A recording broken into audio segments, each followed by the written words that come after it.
Amén. Que el Señor bendiga su palabra en esta hora. Estamos haciendo un recorrido por uno de los temas centrales de la Escritura, como lo es el discipulado. Y yo quisiera invitarles a leer algunas lecturas de los evangelios. Primeramente vamos a leer allí en el Evangelio de Juan, capítulo 18, versos 15 al 18. Allí vamos a leer la palabra del Señor en esta hora. Dice de la siguiente manera: y seguían a Jesús, Simón Pedro y otro discípulo, y este discípulo era conocido del sumo sacerdote, y entró con Jesús al patio del sumo sacerdote, mas Pedro estaba fuera, a la puerta. Salió pues el discípulo que era conocido del sumo sacerdote y habló a la portera e hizo entrar a Pedro. Entonces la criada portera dijo a Pedro: ¿no eres tú también de los discípulos de este hombre? Y dijo él: no lo soy. Y estaban en pie los siervos y los alguaciles que habían encendido un fuego porque hacía frío y se calentaban, y también con ellos estaba Pedro en pie calentándose. Verso 25 dice: estaba pues Pedro en pie calentándose, y le dijeron: ¿no eres tú de sus discípulos? Él negó y dijo: no lo soy. Uno de los siervos del sumo sacerdote, pariente de aquel a quien Pedro había cortado la oreja, le dijo: ¿no te vi yo en el huerto con él? Negó Pedro otra vez, y enseguida el gallo cantó. Ahora voy a dar lectura a Marcos capítulo 16 desde el verso 1 en adelante. Escuche bien lo que dice. Cuando pasó el día de reposo, María Magdalena, María la madre de Jacobo y Salomé compraron especias aromáticas para ir a ungirle, y muy de mañana, el primer día de la semana, vinieron al sepulcro ya salido el sol, pero decían entre sí: ¿quién nos removerá la piedra de la entrada del sepulcro? Pero cuando miraron, vieron removida la piedra, que era muy grande. Y cuando entraron en el sepulcro, vieron a un joven sentado al lado derecho, cubierto de una larga ropa blanca, y se espantaron. Mas él les dijo: no os asustéis, buscáis a Jesús Nazareno, el que fue crucificado. Ha resucitado, no está aquí. Mirad el lugar en donde le pusieron. Pero id, decid a sus discípulos y a Pedro que él va delante de vosotros a Galilea, allí le veréis como os dijo. Hasta ahí damos lectura a la palabra del Señor. Hace algunos lunes pasados ya hemos estado hablando acerca de esta experiencia del discipulado de una manera muy vivencial, en cómo Pedro, ¿no es cierto?, se va transformando desde ser el Simón, hijo de Jonás, hasta transformarse en el Pedro que el Señor le dijo que sería, ¿verdad? Hay todo un proceso el cual se conoce como el proceso del discipulado. Y la pregunta que nos hacemos es: ¿qué significa ser un discípulo de Jesús? Todo parte con una frase de Jesús en la despedida, cuando le dijo a sus seguidores: id y haced discípulos a todas las naciones, porque él quería que todos los que se llamen cristianos, los que se autoproclamen creyentes, realmente se transformaran en discípulos, seguidores de él. Ahora, no estamos haciendo este recorrido para acrecentar nuestro conocimiento acerca del discipulado, ni para tener un sentido crítico frente a otros cristianos. Lo estamos haciendo en la necesidad de mirarnos un poco hacia adentro y para aprender a ser verdaderos discípulos de Jesús. El Evangelio se lee y se estudia no para aplicarlo a otros, sino para aplicarlo a nuestra propia vida. Así que para eso estamos recorriendo el Evangelio. Y el lunes pasado vimos cuál era el gran problema o el riesgo que se presenta en el discipulado. Y no digo los problemas, digo el problema en singular, porque todos los demás problemas de pecado en el hombre los centramos siempre en una misma raíz, que es la soberbia. Y vimos cómo esta raíz es la que produce el mal. Por eso lo llamamos el pecado del discípulo, porque siempre el pecado, en cualquiera de sus manifestaciones, empieza por la soberbia. Y la soberbia es cuando yo me pongo en un camino superior a los demás y termino poniendo en un camino superior incluso al camino de Dios. San Agustín decía, la soberbia es el origen de todo pecado, es la madre del pecado. Y es una frase que a pesar de los siglos que han pasado, no ha podido ser controvertida. Cada vez que hay un pecado es porque detrás hay soberbia. Pero dijo algo más, y me voy a detener en la segunda frase de San Agustín, que creo que es muy importante tenerla en cuenta por lo que vamos a ver el día de hoy. Él dijo, la soberbia no es grandeza, sino hinchazón. Y lo que está hinchado parece grande, pero no está sano. Jesús en el monte elogió, hizo un elogio grande de Pedro, después que Pedro lo reconoció como el Cristo de Dios. Y entonces Jesús le dijo, bienaventurado eres, Simón, hijo de Jonás, porque no te lo reveló carne ni sangre, sino mi Padre que está en los cielos. Y Pedro no supo asimilar esa frase, no la supo digerir, fue un elogio de Jesús, era una aprobación sobre la sentencia que él había hecho, pero no lo habilitaba en caso alguno para ser cabeza del grupo en ese momento, ni lo habilitaba para comandar por encima de Jesús, ni mucho menos corregir los planes de Dios. Pero es allí cuando surgió la soberbia, cuando se confundió la grandeza con la hinchazón. Él creyó que era grande, pero simplemente se había hinchado. Y entonces toma una actitud frente a Jesús que muestra esto. Cuando Jesús dice, ahora vamos a Jerusalén, y entramos en el capítulo de la cruz, Pedro lo llama aparte y le dice, nunca tal te acontezca. Y empieza a tratar de convencer a Jesús que no tome ese camino. Los elogios siempre conllevan un peligro, y es que a veces podemos sobrevalorarlos y empezamos a creernos más de lo que realmente somos.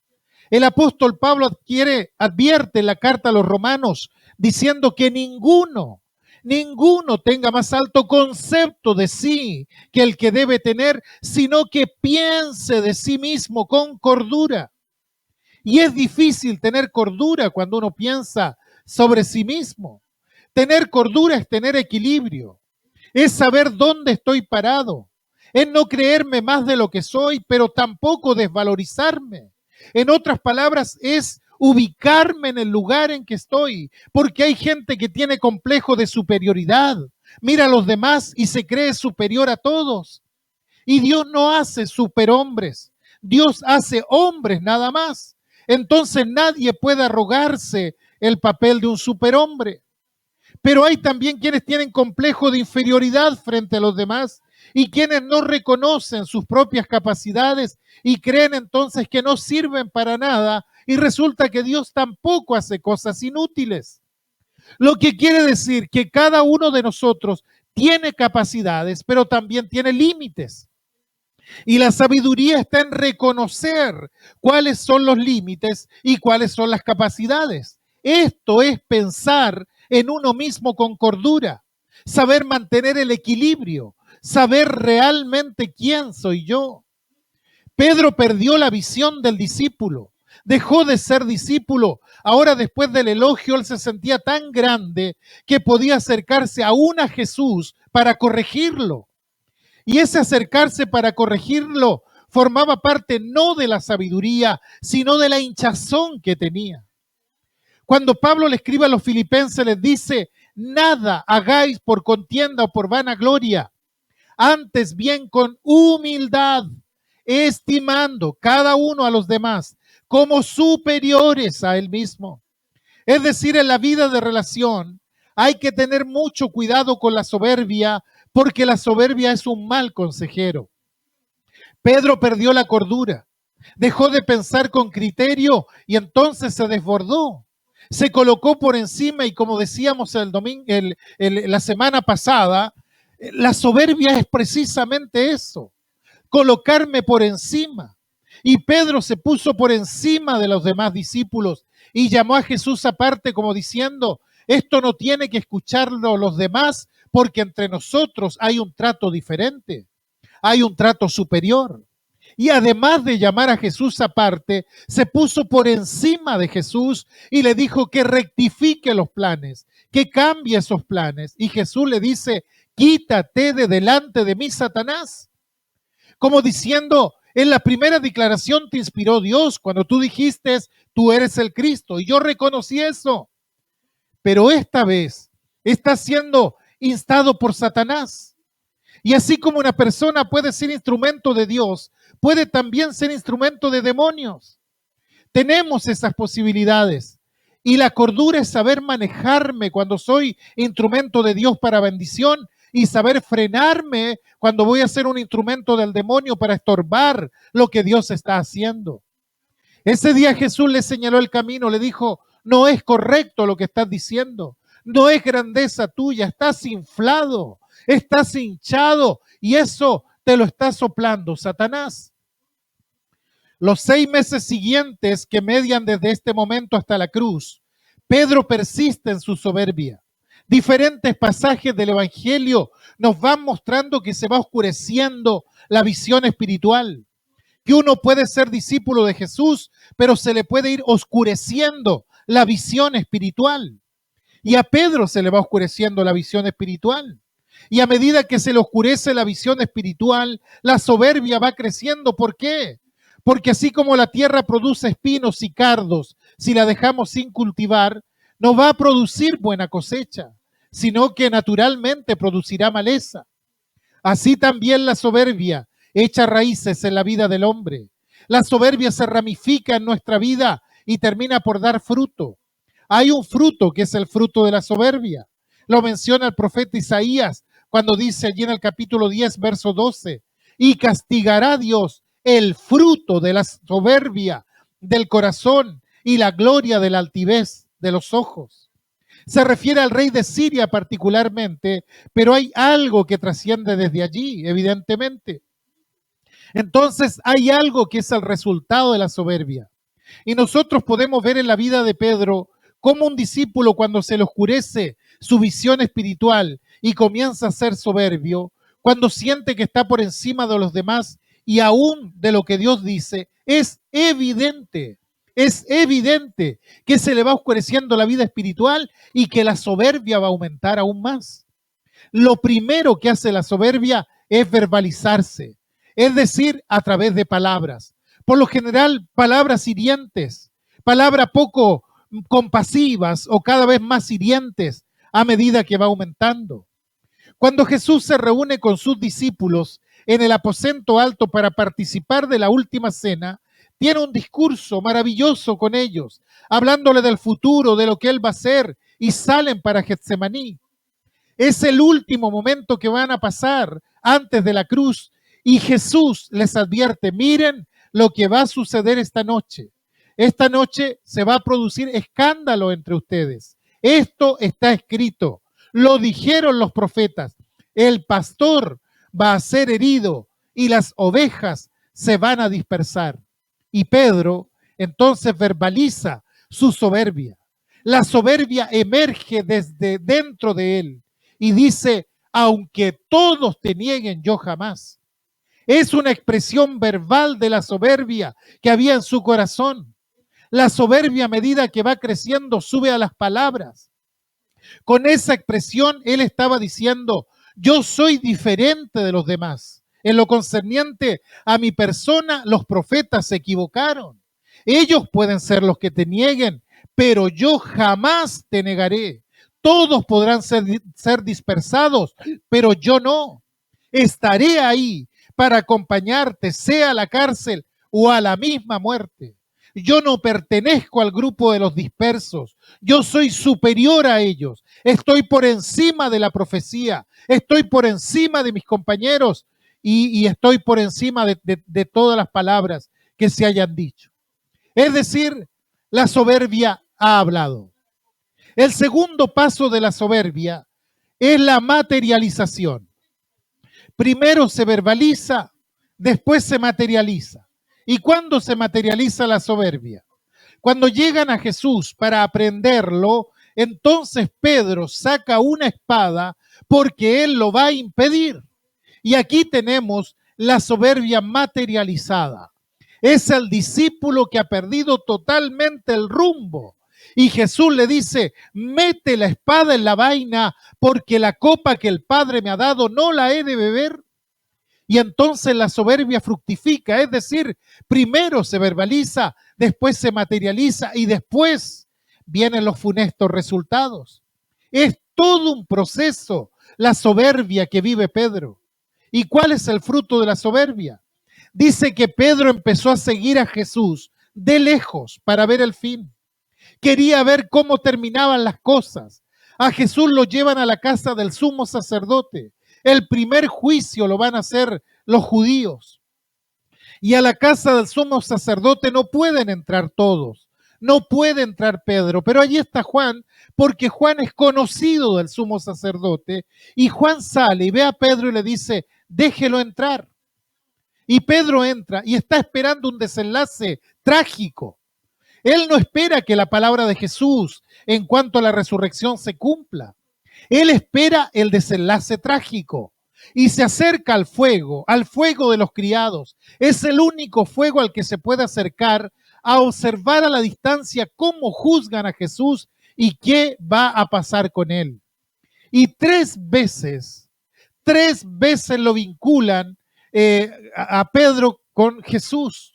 Y lo vinculan por razones claras. Primero, en la criada portera, la que cuidaba la puerta, le dice, ¿no eres tú también un discípulo de este hombre? Fíjese en la pregunta. Le está preguntando si es un seguidor de Jesús. Le está hablando del discipulado. ¿No eres tú un discípulo de Jesús? Después otro de los criados dice, ¿no eres tú uno de sus discípulos? Y otro le dice, ¿no estabas con él en el huerto? Es decir, ellos preguntan porque relacionan a Pedro con Jesús. Incluso sacan conclusiones objetivas porque dicen, pero si hasta el acento es galileo y los que siguen a Jesús son galileos.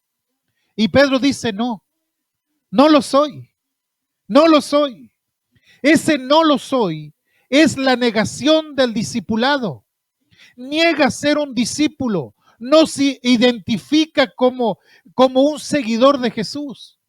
Ahora lo notable de esto es que no está mintiendo. Es una terrible y gran verdad lo que dijo. Él había renunciado al discipulado. Él no puede decir que es un discípulo porque el discípulo aprende. Un discípulo se somete y cuando él dice no lo soy, él cree que miente, pero está diciendo una verdad porque un discípulo es alguien que sigue a Jesús y él no lo estaba siguiendo. Discípulo es aquel que obedece a Jesús y él no lo está obedeciendo. Discípulo es aquel que acepta lo que el maestro dice, pero él no lo está aceptando. Cuando él niega, él cree que está diciendo una mentira, pero en el fondo, a juzgar por su experiencia, él está diciendo una verdad, una terrible verdad. La verdad de que él ha renunciado en ese momento al discipulado, y es que el fruto de la soberbia llega hasta ahí. Yo fui discípulo de Cristo, pero ahora no lo soy. ¿Quién es un discípulo? Volvemos a la carga sobre esto. Es aquel que aprende con el maestro. Es aquel que practica lo que ha aprendido. Es aquel que avanza en el conocimiento. El discípulo avanza en el conocimiento. Y resulta que en estos últimos 6 meses, Pedro no avanza en el conocimiento, avanza en la decadencia, porque la soberbia nos lleva a eso, a desprendernos del discipulado y a caernos. Por eso es el gran pecado del discipulado. Pedro dejó de aprender. Con lo poco que envió en los primeros tiempos con Jesús, ahí se quedó. Creyó que eso era suficiente y cree que ya puede enseñar. No había aprendido demasiado. No se dio cuenta que la vida cristiana consta de un permanente aprendizaje. Que en la vida cristiana uno nunca puede uno nunca puede decir yo ya lo sé todo. Cuando alguien dice yo ya lo sé, es señal inequívoca de que ha caído en la soberbia. Será cosa de tiempo su caída nada más. ¿Por qué? Porque todos los días estamos aprendiendo algo nuevo. Todos los días el Evangelio viene para decirnos algo nuevo a nuestras vidas. Es el agua de Dios que fluye. Hace muchos años yo aprendí a leer sobre la Biblia, sobre el Evangelio, casi toda mi vida. Quiere decir que casi 40 años que vengo recorriendo la palabra de Dios ha sido una palabra de estudio diario para mi vida. Y después de todos esos años, yo leo la Escritura y me doy cuenta de que todavía estoy en la superficie nada más. Hay muchas cosas que aún no comprendo. Por eso cuando escucho a alguien, a un jovencito eventualmente que dice, ¿para qué estudiar la Biblia si eso ya me lo sé? Me doy cuenta de lo que está entrando en su corazón. Él está introduciéndose al camino de la soberbia. La palabra de Dios tiene siempre cosas nuevas e insondables. Y el Evangelio siempre nos dice cosas nuevas. Son 4 libros que forman un tomo pequeño y se puede leer de una sentada, pero uno tarda toda la vida en leerlo y sabe que se va a ir sin haberlo leído en su profundidad. La profundidad de la palabra de Dios es tan grande que uno tiene que aprender todos los días y tiene que acercarse todos los días. ¿Por qué? Porque siempre hay cosas por conocer y siempre hay cosas por corregir en la vida, ¿no cree usted? Si usted cree que ya no necesita ser corregido, usted se va a paralizar en su vida cristiana. Uno tiene que analizarse todos los días y pensar que es un error imperdonable creer que uno ya está listo, que está graduado en cuanto a su vida cristiana. No hay que estacionarse en lo elemental, ya que pensar que Dios cambia nuestra vida todos los días debe ser lo que nos motive para acercarnos a la palabra. Que todos los días tengo que venir al Señor porque necesito cambiar algo y que me convierto una vez a Cristo para seguirlo y para empezar el camino del discipulado que en rigor dura toda la vida. Todos los días tengo que convertirme, tengo que dar vuelta a algo en mi vida, tengo que volverme hacia Él todos los días. Por eso el Evangelio es necesario, por eso la lectura de la palabra de Dios es necesaria, porque produce ese cambio que necesitamos todos los días. Usted es un discípulo de Jesús, entonces tiene mucho por cambiar. El que cree que no tiene nada por cambiar, simplemente no es un discípulo de Jesús. El que es discípulo de Jesús es aquel que se levanta todos los días y dice, ¿qué será lo que el Señor va a tratar de cambiar hoy en mi vida? ¿Qué es lo que tengo que cambiar? ¿Qué es lo que tengo que superar en mi vida? Porque está aprendiendo. Y llega al último día de la vida y sigue aprendiendo. Pedro creyó ilusamente que ya había rendido el examen final, que ya era lo que no era realmente. Se había hinchado. El rey Josías fue un buen rey de Israel. Su historia en el Antiguo Testamento, usted allí lo puede ver, conoce su historia a lo mejor. Fue un hombre temeroso de Dios, que cuando ascendió al trono, trató de ordenar moralmente al pueblo que venía de un gran desastre moral y espiritual. Quitó todas las supersticiones que tenía, restauró el culto a Dios. Y un día cuando era rey y había producido todos esos cambios, encontraron allí en el templo el viejo libro de la ley que en tiempo de Moisés se había guardado. El original de la ley del cual todos hablaban, del cual todos copiaban. Lo encontraron.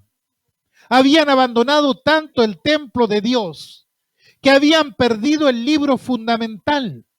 Y lo encontraron y se lo trajeron al rey y le dijeron al rey, encontramos este libro.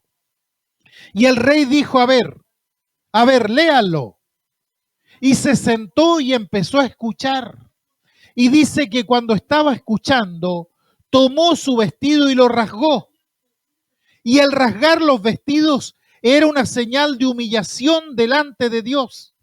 Y él como rey rasgó sus vestidos, escuchó la lectura y dijo, esto hay que hacérselo oír al pueblo.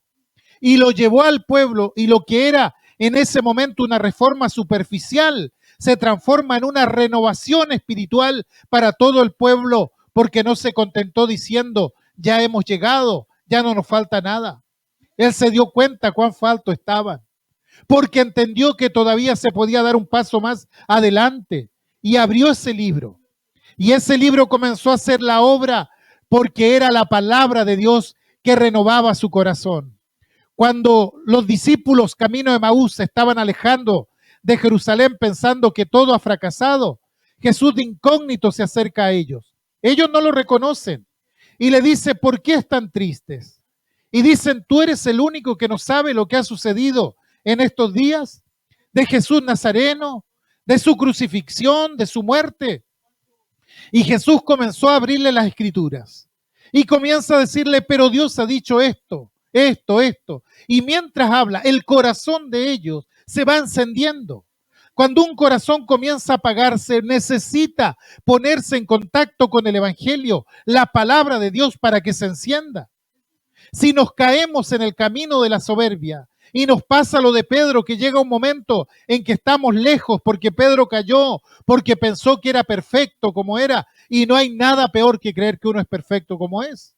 Entonces necesitamos un cambio, una reforma profunda en nuestra vida. La soberbia dio su fruto y tal como dijo Jesús, va a dar 3 frutos, me vas a negar 3 veces. Y cuando terminó la tercera negación, entonces cantó el gallo y el canto del gallo era la señal que Jesucristo le había dado antes que el gallo cante. Me habrán negado 3 veces. Y entonces la vida de Pedro colapsa y llora amargamente su fracaso, su oportunidad perdida, su ministerio perdido, sus ilusiones perdidas, su vida perdida porque fracasó. Llora su propio fracaso. Esa mañana Jesús lo crucifican. 3 días después están los discípulos reunidos en el aposento alto. Pedro está con ellos. Cada uno tiene su pequeño fracaso en el corazón. Cada uno tiene su amargura adentro. El maestro está muerto. Están rumiando el fracaso propio y el fracaso compartido. El fracaso propio, Pedro y su negación. El fracaso compartido porque todos hemos fracasado junto con Jesús, porque nadie piensa en la resurrección. Las mujeres van al sepulcro, van a cumplir con las honras fúnebres, van buscando un cuerpo, van a ungir un cadáver. 2 discípulos se van y se vuelven a la aldea de Emaús, inician el camino. Tomás, nadie sabe por dónde anda. Se ha desbandado. Ese es el panorama de ese domingo por la mañana. 3 mujeres que se van al sepulcro, un grupo amargado en el aposento alto, uno que anda perdido por allí, no se sabe dónde. 2 que se están volviendo por el camino de Emaús. Ese es el cuadro. Y de pronto vuelven las mujeres agitadas. Han recibido un mensaje. Se encuentran con los que están en el aposento alto y el mensaje del ángel dice, vayan y díganle a los discípulos y a Pedro, que él va delante de ustedes a Galilea. Y fíjense ustedes que el Señor le manda este mensaje. Vayan y díganle a los discípulos. Y díganle también a Pedro, que es el hombre que fracasó. Díganle que el Señor todavía tiene misericordia de él y que el Señor todavía lo espera. Y lo espera donde todo empezó. Lo está esperando en Galilea. Allí donde lo llamó. Allí donde hizo las primeras armas. Allí el Señor lo estaba esperando. Y yo miro este cuadro y miro este mensaje de no está aquí, ha resucitado, pero vayan y díganle a los discípulos y díganle también a Pedro que el Señor siempre lo está esperando y que lo espera en Galilea. Era un mensaje general para todos, pero también era un mensaje particular para Pedro. A veces hay cosas que están implícitas, no explícitas, y aquí hay un mensaje implícito que no se expresa en las palabras, pero que está presente. Y en ese díganle a los discípulos y a Pedro, el Señor está diciendo, díganle que yo sé exactamente lo que sucedió. Díganle que yo sé lo que está pasando en su interior. Díganle que yo todavía lo sigo considerando un posible discípulo. Díganle que no se sienta afuera. Díganle que le estoy tendiendo la mano para que empiece de nuevo. porque misericordioso y clemente es el Señor, lento para la ira y grande en misericordia, no contenderá para siempre, ni para siempre guardará el enojo. Y esto se cumplió aquel día. No contenderá para siempre, ni para siempre va a guardar el enojo. El Señor lo convocó para que fuera su discípulo, para que volviera a aprender todos los días con el Maestro, para que practicara lo aprendido y para que continuara avanzando. Y lo importante no es estar físicamente aquí, sino estar espiritualmente cerca del Señor. Podemos preguntarnos unas cuantas cosas en esta hora. ¿Cómo está mi relación con el Señor? No mi relación con la iglesia.